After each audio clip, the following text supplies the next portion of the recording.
수단으로 사용한 것입니다. 그래요. 이러한 사실을 알리기 위해 올릴 수 있습니다. 하지만 진짜 문제는 산업통상자원부에서 보도하기 전 이미 전 세계에 이 사실을 유출하였다는 것입니다. 자, 이게 무슨 말이냐? 페이스북이라는 소셜 네트워크 서비스는 전 세계 누구든 이용할 수 있는 대형 SNS입니다.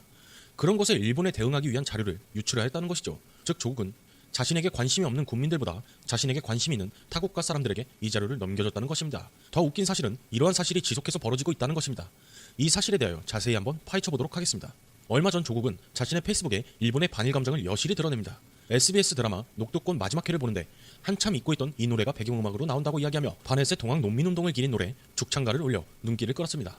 지금 일본과의 외교적인 문제가 심각한 이 상황에서 뜬금없이 한참 잊고 있었다면서 기재를 한 것이 일본을 겨냥한 거 아니냐는 여론이 굉장히 뜨겁습니다. 하지만 여지없이 조국은 일본을 겨냥하여 해당 글을 올린 것이 맞았는데요. 조국은 12일 대일 방안을 다룬 황상진 한국일보 논설실장의 칼럼을 인용, 또다시 페이스북에 이런 글을 올립니다. 우리 정부와 국민을 농락하는 아베 정권의 졸렬함과 야비함에 조용히 분노하되 그 에너지를 내부 역량 축적에 쏟아야 한다. 이념과 정파를 떠나 구호가 아닌 실질적 그 길을 도모하자는 칼럼글을 인용하였고, 이어 문제도 해결 방법도 안다며 남은 건 실현뿐이다라며 우리에겐 그럴 만한 능력과 경험이 있다. 그건 자부할 만하지 않은가? 라고 덧붙였습니다. 지금 이러한 사태를 만든 게 누구입니까? 자신이 보좌하고 있는 문재인 대통령한테 이야기할 것이지 왜 본인의 페이스북에 이런 글을 적어 선동에 나서고 있는 겁니까? 아무튼 본론으로 들어가서 조국 청와대 민정수석이 14일 일본의 경제보복 조치와 관련한 산업통상자원부의 보도자료를 정부 공식 발표 전 자신의 페이스북에 먼저 올린 것으로 밝혀져 논란이 되었습니다. 주무부처도 아닌 정부 보도자료를 청와대 민정수석이 나서서 먼저 공개하는 일은 전례를 찾기 어려운 일이었는데요.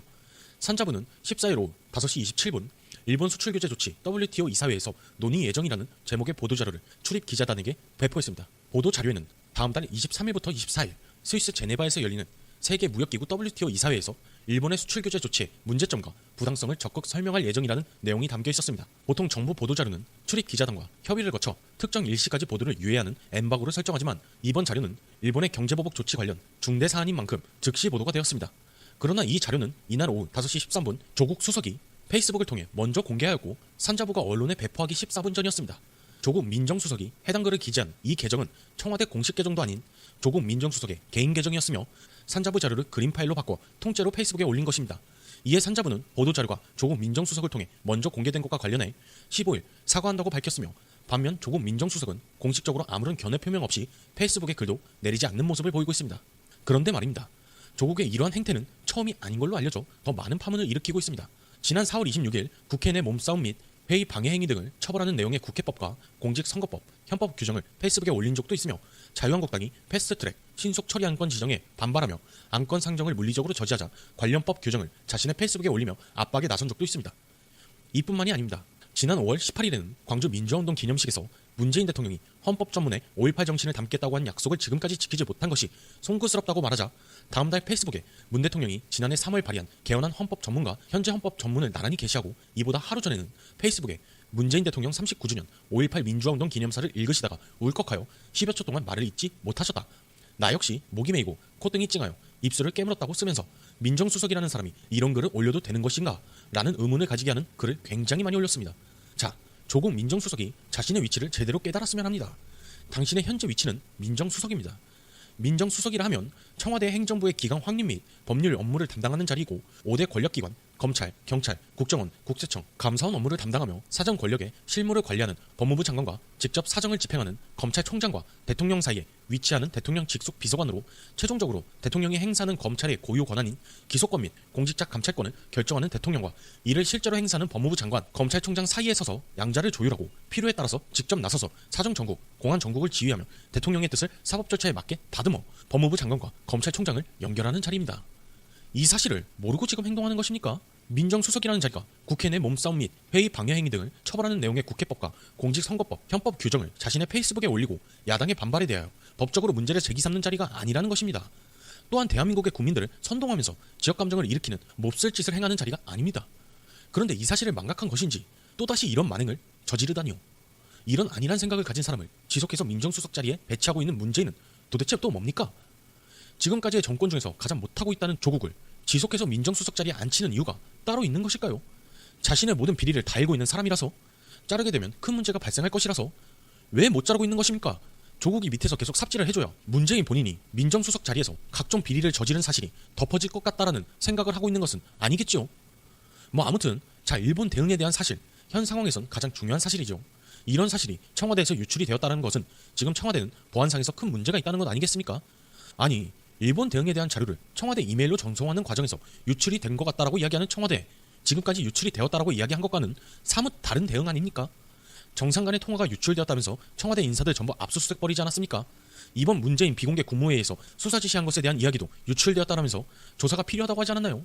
그런데 왜 조국이 유출한 사실에 대해서는 조사 안 하십니까? 민정수석 자리에 앉아서 정책실장이 담당해야 하는 업무를 하고 있는데 이게 문재인이 원하는 민정수석의 자세인가요?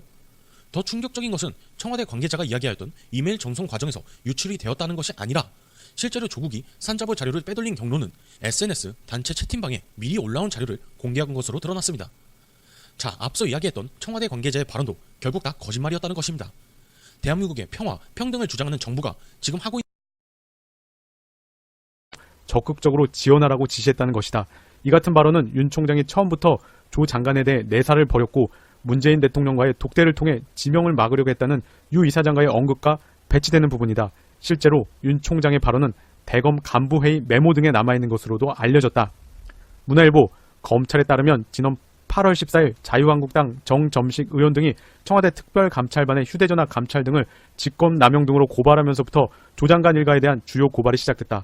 검찰 관계자는 그 시점부터는 내사가 아니라 정식 수사 단계로 볼 수 있다고 설명했다. 문화일보, 대검 관계자는 적어도 내사에 관한 증거가 되려면 8월 14일 이전에 윤 총장이 A씨에게 그와 같은 발언을 했다는 정도의 증거는 내놔야 한다. 사모펀드 의혹은 8월 중순부터 제기돼 일반 국민도 사모펀드 이야기를 하던 시기이고 총장이 받았다는 정보 보고의 근거도 없다고 반박했다. 자, 위의 내용을 되짚어보면 기사 소스 대부분이 검찰에 따르면, 대검 관계자는 복수의 대검 간부들에 따르면으로 시작합니다. 무슨 검찰 28주년 신문입니까? 28주년 기념 소스를 문화일보에 몰아준 것일까요? 검찰발 소식은 채널A에서 마무리. 검찰 소식으로 가득한 기사는 이제 오후에 잠시 YTN 뉴스 Q에서 정택은 한나라당 의원으로 토스가 되고 이어서 밤 채널A 보도로 방점을 찍습니다. 토스가 척척되어 하루 마무리 보도까지 합니다. 채널A 제목, 윤석열은 조국을 도우려 했었다. 제목도 참 그럴듯한데요. 내용은 문화일보 내용 판박입니다. 채널A, 조국을 장관으로 지명한 날 윤석열 총장이 대검 간부들을 모아서 조국 장관이 지명이 됐으니 국회 청문회를 통과해야 하니 거기에 노련한 검사들을 차출해 도와줘라. 이런 이야기입니다. 메모도 남아있다란 첨언도 하면서 말입니다. 그러면서 윤석열 총장이 정무 감각에 아주 뛰어난 사람이고 조국 장관을 잘 맞이하려고 했다라고 잘 포장까지 해주기까지 합니다. 여당 내부석 근거 약하다까지. 또한 오늘 오전에는 검사 출신 백혜련 의원은 내사를 했다고 볼 수 있는 명백한 증거라고 보기엔 좀 어려운 면이 있는 것 같다. 그것은 추측일 수도 있는 것. 박용진 의원, 녹취가 나오거나 결정적으로 들은 사람이 나와서 증언은 할 것이라고 생각했는데 전해 들은 이야기를 재구성해서 전달한 것, 이 논쟁 자체가 우리 사회 공익에 도움이 될까 하는 우려가 있다라고 비판했습니다. 물론 민주당 의원들 이야기는 백혜련 의원의 경우 더 강하게 하라는 뜻일 테고 박용진 의원은 삼성 장학생인 듯한 이들을 위한 눈높이 발언이라고 애써 생각을 해봅니다. 검찰은 왜 대검 간부들 메모 공개 안 하나? 민주 일부 내부 의견은 뒤로 하고 다시 윤석열이 조국을 도우려고 했다는 부분으로 돌아가 보면 이 이야기는 유시민 작가가 이야기한 거랑 180도 다른 이야기인데요. 검찰은 마음에 맞는 언론을 택해 언론 플레이를 할 것이 아니라 그 대검 복수의 간부를 회의 메모를 공개해야 할 것입니다. 유시민 작가님이 방송에서 윤석열 총장의 발언 중 표현 일부를 누그러뜨렸다고 부연했는데요.